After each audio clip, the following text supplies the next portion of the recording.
Shalom saudara yang kasih Tuhan. Mari kita tunduk kepala kita berdoa.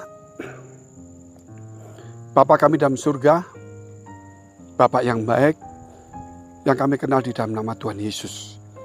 Terima kasih atas hari ini Tuhan. Engkau menambahi dan memberikan kami satu hari lagi untuk hidup. Biar hari demi hari yang Kau berikan kepada kami persembahkan kepada Tuhan. Bukan waktu saja, bukan tenaga dan pikiran, bahkan hidup kami. Supaya kami menjadi pendamai, pengampun, pemersatu, menjadi berkat bagi banyak orang. Supaya kami menjadi terang dan garam dunia melakukan firman Tuhan. Dan memberitakan firman baik melalui perkataan maupun melalui kelakuan dan hidup kami. Supaya mereka yang lemah dikuatkan, yang sakit disembuhkan. Supaya mereka yang kecewa mundur boleh maju kembali. Pakailah kami menjadi alat-Mu, karena kami tahu hidup kami adalah rumah Tuhan. Roh Kudus dalam hidup kami akan menggerakkan apa menjadi kehendak-Mu, keinginan-Mu di dalam kehidupan kami. Terima kasih Tuhan memberkati setiap saudara kami yang dalam pergumulan, masalah, persoalan, sakit, penyakit, supaya mereka dikuatkan kembali melalui doa-doa ini baik pagi maupun malam, maupun firman Tuhan. Di dalam nama Tuhan Yesus, haleluya, amin. Kalau kita mencari segala sesuatu, kerap kali kita mencarinya apa yang secara jasmani. Kita lupa bahwa apa yang jasmani itu dimulai dari yang rohani. Kalau rohani kita kuat, maka otomatis saudara pengharapan iman kita kuat. Maka yang jelas di dalam kehidupan kita, semakin kita bergairah. Banyak orang yang mulai rohaninya kuat, firmannya kuat, tetapi sebenarnya itu hanya pengetahuan, bukan membangun imannya. Sebab itu saudara, kalau sesungguhnya firman itu ketika kita baca, bukan hanya sebagai pengetahuan saja, namun jadikanlah firman itu dalam rema, energi yang positif dalam kehidupan kita. Sehingga setiap orang yang percaya, hidupnya itu ada pengharapan dan ada kekuatan di dalam dirinya. Mari seharusnya kita membangun itu. Sebagaimana Tuhan katakan, carilah kerajaan surga dan kebenarannya terlebih dahulu, maka semua akan ditambahkan kepadamu. Artinya berkat rohani dulu yang harus digali, maka berkat jasmani akan mengikutinya. Di gereja, di tempat-tempat persekutuan pertemuan, jangan bingung dengan berkat jasmani. Jangan mencari berkat jasmani apalagi menawarkan diri, atau lagi kita mau ngajak kerjasama, atau berbicara mencari peluang. Tetapi peluang itu datang dari Tuhan. Sebab itu ketika di gereja persekutuan atau pertemuan umum, bicaralah rohani. Atau minimal saudara, kuatkan mereka. Atau minimal, mintalah hikmat Tuhan. Supaya kita tidak menjadi batu sandungan. Kita dipertemukan seorang pengusaha mungkin, seorang pejabat, terus kita anggap itu satu kesempatan. Sehingga kita mulai mengambil, yaitu kita menawarkan diri, dan terjadilah masalah dalam kehidupan. Kita harus timbang, apakah harus bisnis, apakah harus kerjasama. Bukankah lebih penting menjadi berkat, bukan bicara soal duniawi. Karena berkat rohani itu lebih dari segala-galanya.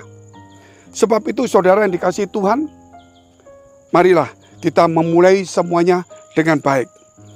Mari kita baca di dalam kitab Efesus pasal 1 ayat yang ketiga.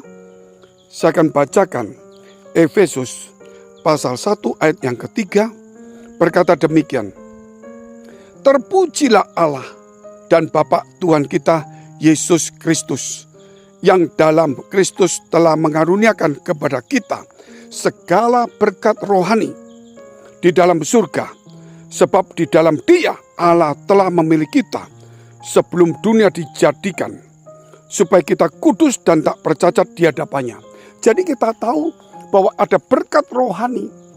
Segala berkat rohani yang di surga akan dilimpahkan kepada kita. Kalau kita bicara segala berkat rohani, jangan bicara cuma karunia-karunia roh saja. Jangan bicara cuma iman, tetapi Roh Kudus dan Yesus sendiri diberikan. Kalau Yesus diberikan kepada kita, ya berarti segalanya. Karena segala diciptakan oleh firman, oleh Dia. Dan Roh Kudus diberikan pada kita, berarti segala berkat. Bagaimana dengan Allah Bapa? Yesus berkata, tidak satu pun yang bisa melihat Bapa kecuali anak. Anak dan Bapa adalah satu, saudara. Inilah, saudara, kita perlu merenungkan. Kalau kita melihat Yesus, kita melayani Yesus, maka sama halnya kita ini melayani Bapa. Nah inilah, saudara, makanya segala berkat rohani, carilah Tuhan Yesus itu. Carilah Roh Kudus itu. Yakinlah bahwa itulah, kalau kita terima, maka itulah segala berkat. Jangan cuma melihat berkat jasmani saja. Terus dikatakan, sebab di dalam Yesus, Allah telah memilih kita sebelum dunia dijadikan. Dan Tuhan ingin supaya kita tidak bercacat dan kudus. Itulah kenapa harus kita mencari berkat rohani terlebih dahulu. Supaya tujuan Tuhan adalah mengampuni dosa kita, menyucikan kita, kemudian supaya kita mulai hidup di dalam kekudusan dan tak bercacat melalui firman dan pimpinan dari Roh Kudus itu sendiri. Haleluya, saudara. Mari kita tingkatkan kerohanian kita dan tidak boleh main-main kembali. Sebab itu, saudara, sebagai orang percaya, mari gali di dalam kehidupan kita. Jangan pernah main-main lagi. Jangan lagi ke gereja saudara mencari berkat jasmani, pujian manusia, karena itu tidak berguna. Karena itu justru akan membuat Tuhan, saudara, menjadi kecewa dan melukai hati Tuhan. Walaupun Tuhan adalah Tuhan yang hebat, tetapi Dia tetap, saudara, ingin supaya kita hidup berkenan. Dan jangan memadamkan roh, jangan mendukacitakan roh.